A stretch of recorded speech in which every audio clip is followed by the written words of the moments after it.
I examined the darkened stone altar that held the trapezohedron. Creepy thing. Unusual markings adorned all sides of it. That's some kind of occult scratch. Looks to symbolize that shine rock on the pedestal. It's making me a little uneasy if I'm being honest. It's a strange, self-illuminating weirdly angled rock thing. A delicate and intricate latticework of what looked to be matches, surrounding some jagged, shimmering stone and somehow supporting the kind of cannonball what looks like it was made to bring down battleships. I realize how crazy that sounds, yet here it is before me. A pretty martial-looking cannonball suspended somehow above that glowing rock by some order of matchstick engineering genius. It's held in place firmly by the matches structure. Quite impressive and unmovable. The dubious match-constructed security structure won't let me get my hands on it. Biting my lip, eyes half closed with anticipation, I flicked my finger at one match, then another.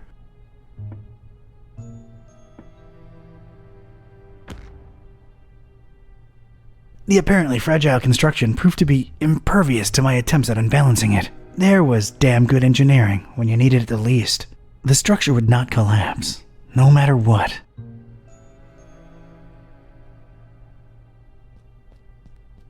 This looks like some kind of diary or log of some kind.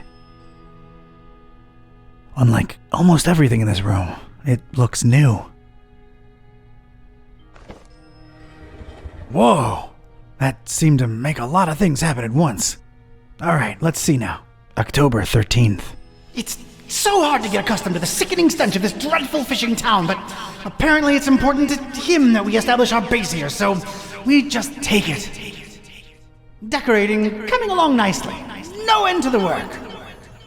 A lot of long and boring entries follow. Seems like some kind of complicated records. Let me skip ahead a bit. Let's see. July 6th. We're all accustomed to the stench. It's probably imbued in everyone by now. Summoned the Haunter, and he came in a flickering form of a tall, swarthy man with skin made of ebony. Ignored my words and asked for the book, then disappeared upon my answer. We must find it, no matter what. July 13th. His incomplete form is frustrating. Must find the book. We must find it. That idiot Bright left the hatch open and Lumen snuck up here into the summoning chamber to try to get the Haunter's mark. What did the fool think would happen? We don't even bother storing their ashes in the urn anymore. Just leave them there as a reminder to anyone stupid enough to try that again. August 6th. Sister Halo's matchstick hobby proved to come in handy. Praise the Haunter! I could scarcely believe my senses when at last she finalized the structure and Brothers Bright and Gleam dropped the cannonball on it. Not only did it not destroy what she built, but it lodged itself in the circular space above the stone and is exerting such pressure on the latticework that you can take a shovel to it and it won't cave in. It's good to have some smart people join the ranks for a change. Only she and I know how to breach it and get to the stone, so that should at least keep our numbers from dropping. August 7th.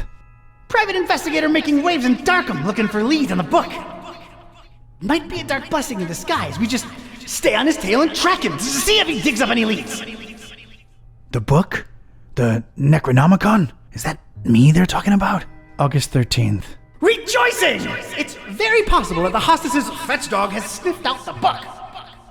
Time to retire him and go for the prize ourselves. Hostess. Why did that sound familiar? Anyway, that crazily angled stone. I wanted it. If only to get back at these star-obsessed maniacs.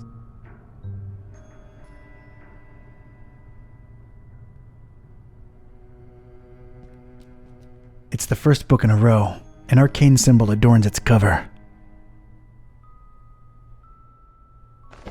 I've opened it at its bookmark. The stone from the stars is a window on all time and space. It is within it that the Haunter sleeps while the yellow sun reigns, and it is from its circular gate that the Haunter's incomplete form rises when the words are spoken. Nor shall he ever rise in his true form until the forbidden book be by his side.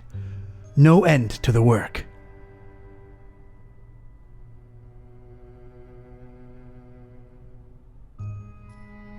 The stone from the stars is a window on all time. It is within. nor shall he ever rise in his true form until the forbidden book be by his side. It's the second book in a row. There's some kind of symbol on its cover, and that's about it. I've opened it at its bookmark. It is known that touching the stone from the stars might cast upon a mortal being the mark of the hunter. But none should do it unless prepared to face his cold black flames and turn to ashes and dust. No living soul can know whom the haunter chooses to mark and grant vision beyond time and place. No end to the work.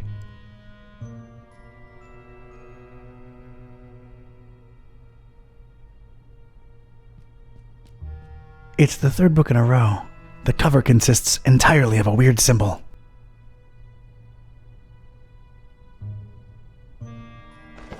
I've opened it at its bookmark. For the butcher is the end of all, and the followers of him who lingers on the night's threshold must keep the slaying one from ever setting eye or laying hand upon the book. The butcher brings but... The rest is unreadable. The butcher? Huh. That's new. Whoa!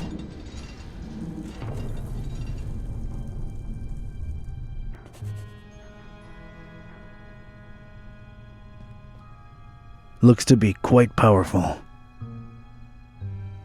I don't think I can pry it out with my bare hands. An immense rusty telescope hanging intimidatingly overhead.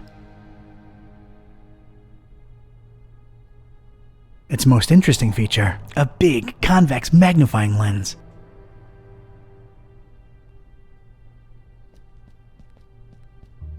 These dummies tried their best to tar the windows up, but an intense orange light symbolically shines through.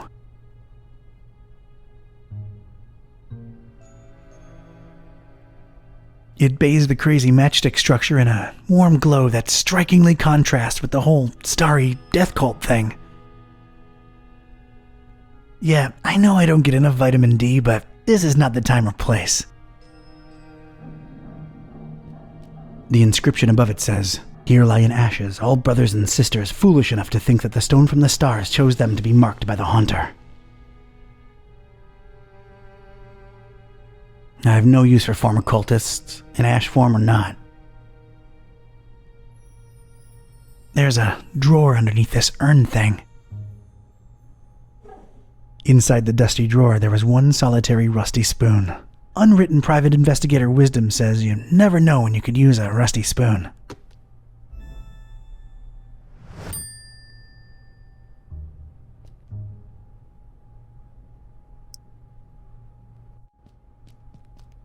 I carefully placed the spoon in between the lens and the metal covering and... voila! The lens was now mine.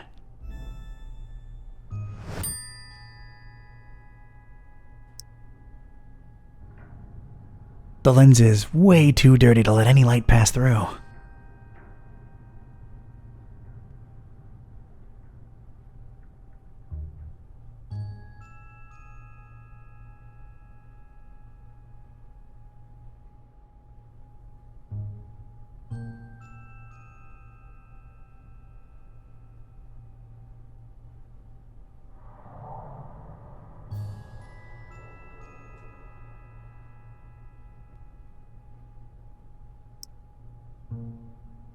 Nah, we gotta respect those who've passed, regardless of their idiocy.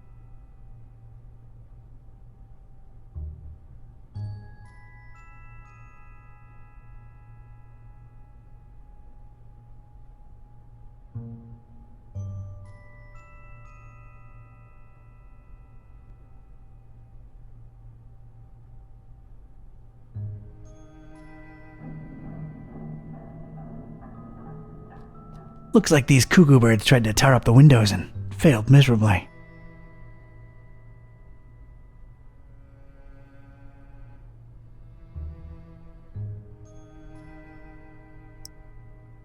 I got this convex lens from that huge telescope. It's filthy. Blech.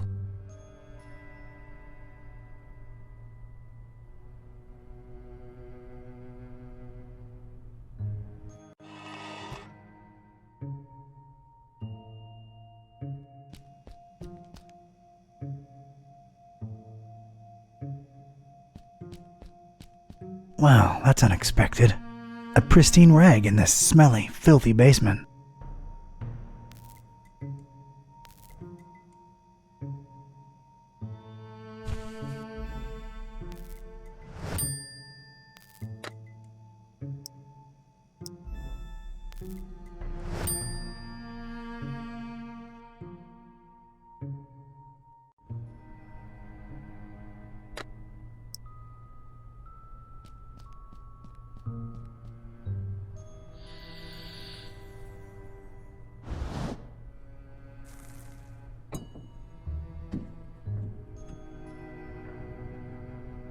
Sweet.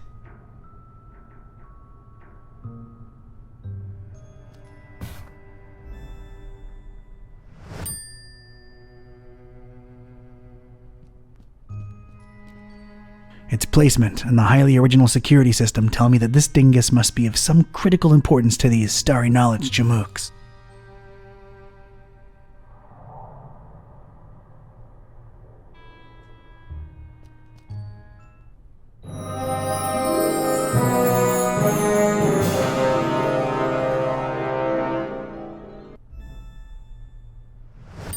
I most certainly did not burst into cold black flames. So much for this numbskull cult's credibility. It did feel, weird. Weird.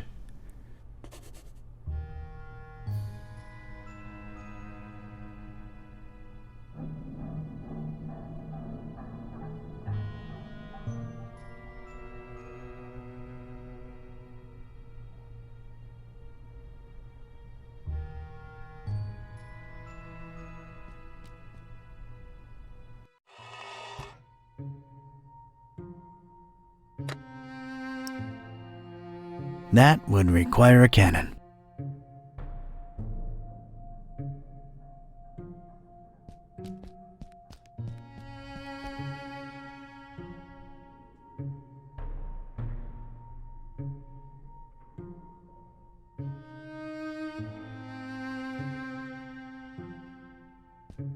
Alright, I'm now one cannonball heavier. Let's see what happens.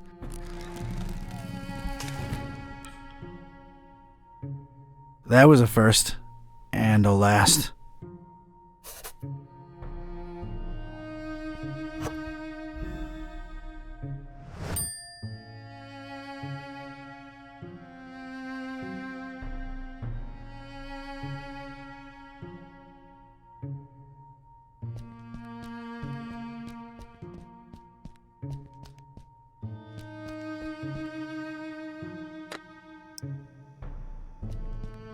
Let's get this stick, sticky.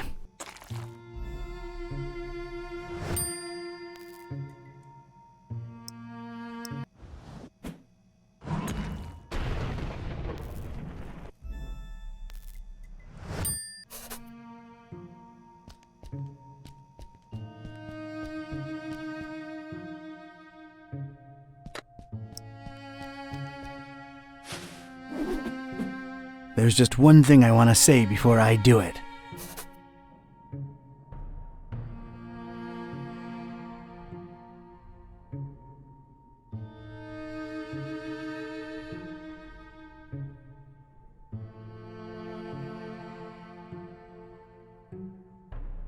Hammer time!